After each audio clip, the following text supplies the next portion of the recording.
Ananın dilini ağrıtma, zemin gazaplanmasın. Atanın dilini ağrıtma, asman yığılmasın. Dünyada en kadirlişimizge, hürmetlişimizge tegishli kişiler ata-anamızdır. Kardeşim bilemsiz, bazı cennetini uyunuzun içinden, cehennemden bolsa işkinizin tüy dilla tapalışınız mümkün.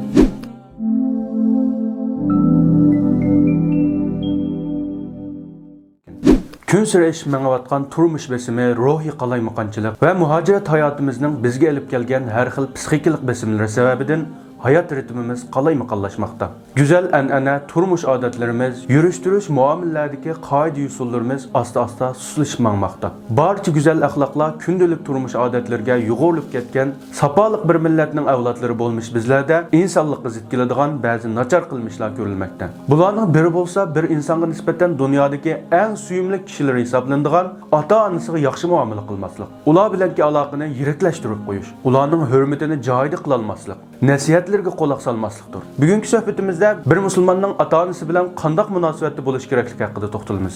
Dunyoda Alloh va Allohning payg'ambaridan qolsalar inson uchun eng suyumli, qadrli, bizni eng ko'p o'ylaydigan, g'amimizni yeydigan kishi ota-onamizdir. Ular bizning bu dunyoga oprida bo'lishimizning sababkorlaridir. Shundaqla bizning xushalligimiz, hozirgi hem kelgusidagi yaxshi kunlarimiz uchun bedel to'lashga har vaqt hozir turadigan, hatto biz uchun o'tqa tashlanish, suvga g'arq bo'lishdanmi hech ikkilib qolmaydigan, turli jafo mushaqqatlar, qiyinchiliklarga bardoshlik beralaydigan, tortgan jafolardan huzur oladigan, bizning xushalligimiz va dunyo oxiratlik baxt saodatimiz uchun un-tunsiz bedel to'laguvchi, qurbonlik berguvchi, tolumu ulug' va suyumli insonlardir. Analar kechalari tatlı uyqulardan kechib bizning holimizdan xabar olsa, otalar kunduzlari farzandlari uchun jafoliq ishlaydi.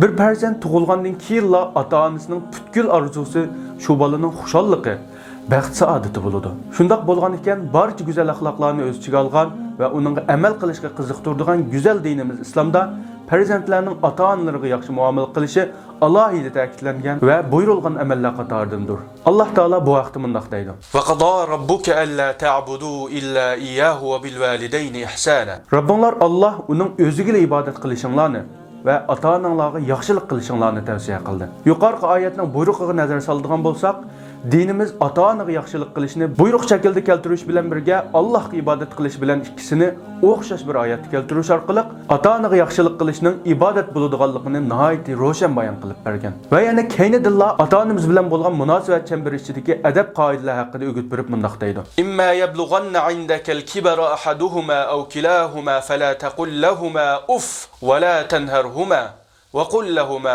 qawlan karīma." Ularning biri yoki ikkilisi sening qo'l ostingda bo'lib yashinib qolsa, ularga "oy" demagin. Ya'ni malollikni bildiradigan shunchalik so'zni qilmagin. Ularni dushkanlamagin. Ularga hurmat bilan yumshoq so'z qilgin. Yuqorqi oyatda ota-onamizga yaxshi muomala qilishni Allohga ibodat qilishdan keyinla tilga olish orqali ularning eng ulug' kishilar ekanligi, shunaqla bizning yaxshilik qilishimizga eng loyiq ekanligini ko'rsatib bergan. Payg'ambar alayhisolamning jihodga chiqishini talab qilib kelgan sahobadan "Ata-onang bormi?" deb so'raganda, "Shundaq ey Rasululloh" deb javob berganida, "Undaqda sen berib, uning holidan xabar olgin" deb jihodga chiqish uchun tayyorlangan sahobini onasining holidan xabar olishga buyurishidan Allohning nazaridagi ota-onaga xayr ihson qilishning naqadar katta ibodat hisoblanadiganligini ro'shan his qila olamiz. Kundalik hayotimizdagi misol o'rnaklar va bizdagi ishi ro'naq topgan va ta'li o'ngdan kelgan kishilarga ota-onasining duosini olgan kishi ekan, ota-onasining rahmatini olgan kishi ekan deganga o'xshash so'zlarimiz xalqimizning ham yillardan buyon bu masalalarga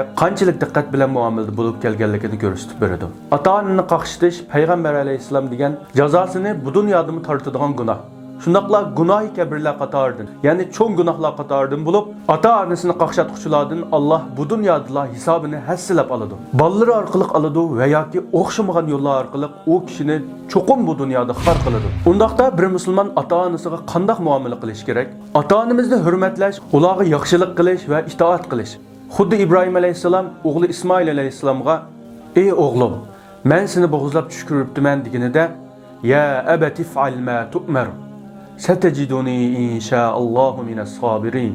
Ey ota, nimaga buyurilgan bo'lsangiz shuni qiling. Alloh xolisa men sabr qilguvchilardan bo'laman.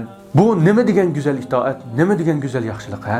Alloh taolo bu itoat va ihsonning yotlanib turishi uchun ularga osmondan qo'chqor tushirib berdi va bu qurbonlik amalini ummatga vojib qildi.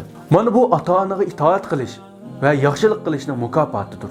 Ata-onamizga maslahat silish va ularning fikrini olish. Yo'liqqan har xil masalalarda va yoki kundalik ishlarimizdagi qarorlarda ata-onamizga maslahat silish, ularning fikrini olish, ularga bo'lgan hurmatimizni va ishonchimizni oshirdi. Shundaqla ularning bizga bo'lgan muhabbatini texmi oshiradigan omillar qatoridir. Shunglashqa doim biz ularning maslahatini olishimiz. Gerçi biz ularning fikr maslahatiga ehtiyoj tuymaydigan ishlarda bo'lsa-mu, ular bilan fikrlashishimiz bizning ular bilanki munosabatimizni texmi yaxshilaydi. Ata-onamiz gap qilayotganda ularning so'zini quloq solib anglash. İnsanning yashi cho'ngaygan sari ishlarga inchik qaraydigan, har xil tarafdan o'ylaydigan, kichik ishlardimi ko'p o'ylaydigan, bo'libmi ata-onalar bolalarga ziyon tortib qolmaslik uchun ko'p nasihat qiladigan bo'lib qoladi. Buni qatir qilib anglash ularga bo'lgan hurmatimizni ifodalaydi. Ata-onamizga ullik ovozda gap qilmaslik, boshqalarga ullik ovozda gap qilish insonning qarshi tarafni yaratmasligi ifodalash uchun qo'llaniladigan urushib qolgandagi intayin qo'pol uslublar qatoridandir. Hatto ata-onamiz tursin, musulmon qarindoshlarimizga ham yuqori ovozda so'z qilish islom axloqi qatoridan hisoblanmaydi. Bo'libmi qarshimizdagi kishilar ata-onamiz bo'lganda ovozimizni yuqori qilish emas, normaldagidan ham ularga muloyim, siliq gap qilishimiz lozim. Ata-onamiz mushrik yoki gunohkor bo'lgan taqdirdami ularga duo qilish, ularni ko'p yo'qlab turish. Ata-onaning xushalliqi farzandidan keladi. Ata-ona bo'lg'uchilar uchun farzandlarini ko'rib turish, ular bilan hamsuhbat bo'lish, ularga olamcha xushalliq ato qila oladi. Shuning uchun ular yanimizda bor vaqtida ularni har doim yo'qlab turish, ularning rizosiga erishishni texmi osonlashtirdi. Ata-onamiz bilan paranglashgan vaqtimizda eng go'zal so'zlarni ishlatish va ularga qarata sabrchan bo'lish. Ibrohim alayhisalomning otasi va qavmi tug'ilib o'sgan yurti va uyidan qo'g'lab chiqargan vaqtdami ata-onasiga qilgan nihoyat go'zal va siliq shakldagi ya abati la ta'budish shayton. Ey jonim dada, shaytonga itoat qilmag'in. Bu so'zida ey jonim dada so'zini ishlatadi. Mana bu Qur'on Karimning bizga ata-onamizga qanday muomala qilish haqida bergan darsi.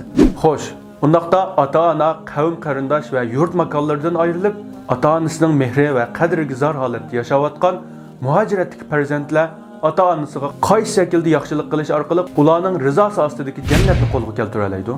Birinchi, ularga loyiq farzand bo'lib, ularning g'oyalarini amalga oshirish orqali. Ikkinchi, vatan millatga yaramli odam bo'lish uchun tirishib ularning umidini oqlash. Uchinchi, ata-onasizlikni pash qilib o'zimizdan, dinimizdan, kimligimizdan, axloqimizdan yiroqlashmaslik orqali ata-onamiz bizni qanday holatda ko'rishni orzu qilsa, shu holatda yashash orqali. To'rtinchi, ularga har doim duo qilib turish. Atiganlari sahar turib sajdaga yiqilib, Allohga yelinib duo qilish. Ey mehribon Rabbim, ularni zolimlarning sharridan saqlab qolgin. Ularning iymonini paxtaning ichida cho'g' saqlagandek saqlab qolgin. Ey Rabbim, sen to'liq aniq bilasan. Ularning qalbi sening iymoning bilan to'liq toshgan. Ular musulmonga loyiq bo'lmagan ko'rinish bilan yashashga majburlanyapti. Ular ojiz. Ey Rabbim, ularga rahim qilgin. Bizni ular bilan jannatda birga qilgin. Bularga o'xshash duolarni qilish orqali ularni doim duolarimizda yod etib turish. Ular haqida sadaqa qilish va yaxshi ishlarni qilish. 5. Ularning do'st, birodar, yaqin yo'riqlarini yo'qlab turish. Bo'libmi ata-onamizning tuqqanlari, bizning tog'alarimiz, hammalarimiz o'xshash tuqqanlarimiz atrofimizda bo'lganida, ularni ata-onamizning o'rnida ko'rib, ularni doim yo'qlab turish, ular bilan fikrlashib turish ata-onamizga xayr ehson qilganlik jumlasidandir. Ata-onamiz yanimizda bo'lganida ular bizga vakil edi. Mayli yaxshi yoki yomon sifat bo'lsin, ularning ta'sirida yashaydik. Ammo ularning yo'qligida biz ularga vakilmiz. Har bir ish harakatimiz ularning bizga singdirgan tarbiyasini o'lchaydigan tarozidir. Biz solih amallarimiz va go'zal axloqlarimiz bilan ularning amal daftarlarini ham savobga to'shqiza olamiz. Shunglashqa har birimiz ularga bo'lgan vakilligimizni yaxshi o'rindaylik. Ular yenimizda tursimi, ularni rozi qila olmay payg'ambar alayhisalom la'nat o'qigan kishilardan bo'lib qilishdi. Va yoki ularning yenimizda bo'lmasligi bizni ularning rizosi ostidagi jannatni tepishimizdan mahrum qilib qo'ymasin. Mehribon Alloh barchamizning ata-onasiga rahmat qilsin. Hammamizni ata-onamiz bilan jannatda birga qilsin.